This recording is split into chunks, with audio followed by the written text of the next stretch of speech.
So Insta360 sent me their new EVO 360 and 180 3D camera, and I've just been slammed with videos lately, so I have not had a chance to do this video. But now that I've had some time with the device, I'm ready to do this, and also it's kind of cool. So quick, let's do a complete walkthrough for you guys on it. If you're not familiar, complete walkthrough channels where I try to go through every feature I possibly can. I'm going to show you some sample footage as well. Everything that I can try to do so that you guys are better prepared should you be in the market to actually go buy one. So let's get started with the hardware. We have two ultra-wide-angle cameras with f2.2 apertures and a combined video resolution of a crazy 5.7K, 5760 by 2880 at 30 frames per second to be specific. It'll even shoot in HDR for both photos and videos. Shoot in RAW for photos and log for videos as well if you want, although manual stitching of the images is required in RAW and log. And if you couldn't tell by looking at it, you can use it in two different ways. Either with the camera folded back to give you a 360-degree video, or unfolded to provide you with a 180-degree 3D video. It features 6-axis gyroscopic stabilization, which, when combined with Insta360 software, makes for some seriously stable video, actually. I even managed to hand-hold the camera walking around New York City without any mount at all, and it did better than I expected. Now, obviously, the stitch lines are a problem when you're that close to the camera, but that's the same with any 360 camera. There needs to be a certain amount of distance away for the stitch lines to kind of disappear and do their thing. For buttons, we have one to record as well as turn on and off the camera, one to switch between photo and video mode, and two locks that you can use when folding and unfolding it to ensure that it doesn't do either unexpectedly. For connectivity and storage, we have Bluetooth 4.0 with Bluetooth LE, which is low energy support, and 5 GHz Wi-Fi, which is used to connect to the camera via the Insta360 app with less lag, which is necessary considering that resolution, I imagine. Now, it stores photos and videos to a micro SD card up to 128 gigs. Now, my review unit came with a 32 gig micro SD, but I didn't really see any in the actual box, so I'm going to assume that this is a sold separately type of thing. Speaking of what came in the box though, you are also given a small foldable tripod and a 3D viewer that, when combined with the Insta360 app, slides onto your phone and allows you to view the 3D content without needing a headset. It does, though, support instant playback on Oculus, Gear VR, and Vive Focus using the Insta360 VR app for those headsets if you want to view the content that way. Also, you can buy a holo case, as they call it, for various iPhone models that doubles as a glasses-free 3D viewer if you put it on the phone backward, which I have to admit is kind of clever. In the app for the camera, we have a featured feed that shows content from other users taken on the camera that also allows you to follow them, kind of like a social network. We have an album section to show you all of the content you've made with the camera that you downloaded to the phone or that is on the camera if you are connected to it. There's a tutorial section that shows you how to do some of the novel things you see people do with 360 content on social. Think tiny planets, light painting, walking the globe, etc. A settings section for managing the micro SD card, adjusting the image quality, etc.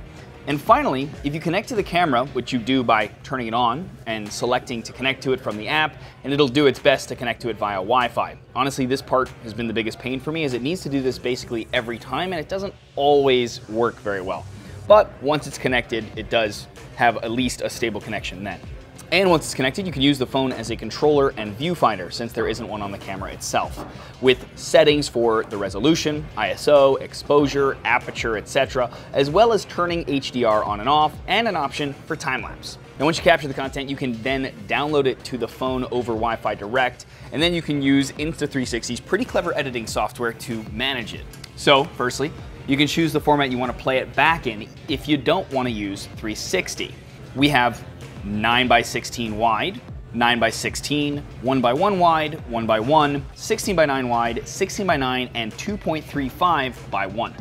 There are also options for adding filters, trimming the video, adjusting the speed for different sections, and adding music. The coolest thing to me, though, is that while playing back the footage, you can tap the running eye or tap and hold on the video to get 3 interesting options. The first is the viewfinder option. This lets you use the phone's accelerometer to decide where the camera should face during that period of time. And you can record this, and then once it's done, it'll revert back to the normal view. This is kind of a clever way of actually being able to direct the 360 content.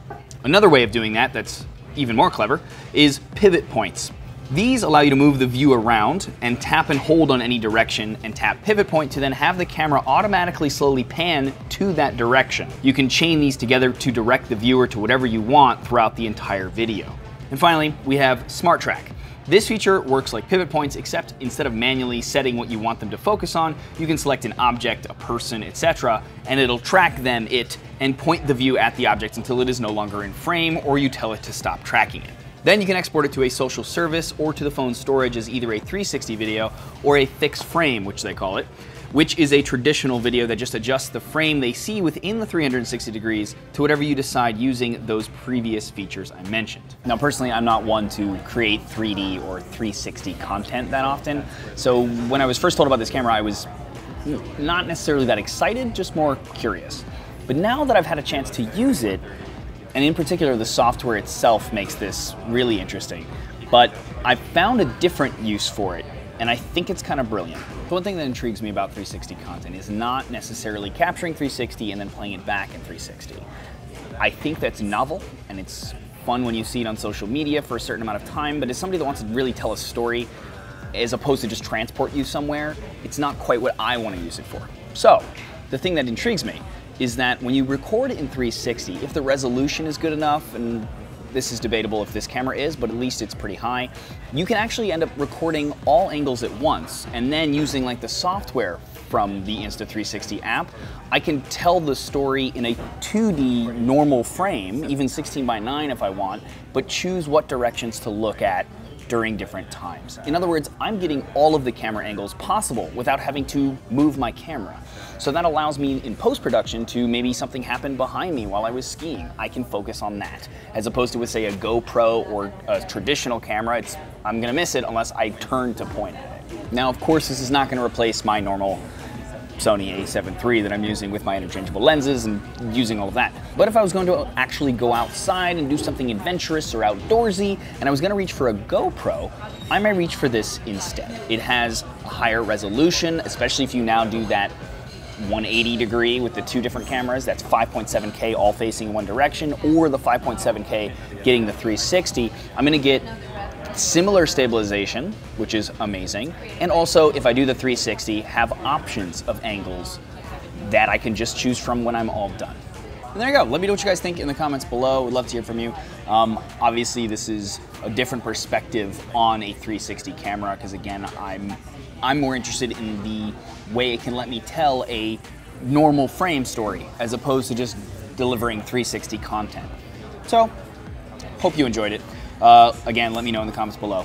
And if you like this video, please thumbs up it or share it. It's greatly appreciated. Also, don't forget to check out the rest of the channel. If you like what you see there, please subscribe and ding the bell next to word subscribe so you get notified when I do new videos. As always, though, regardless, thanks for watching.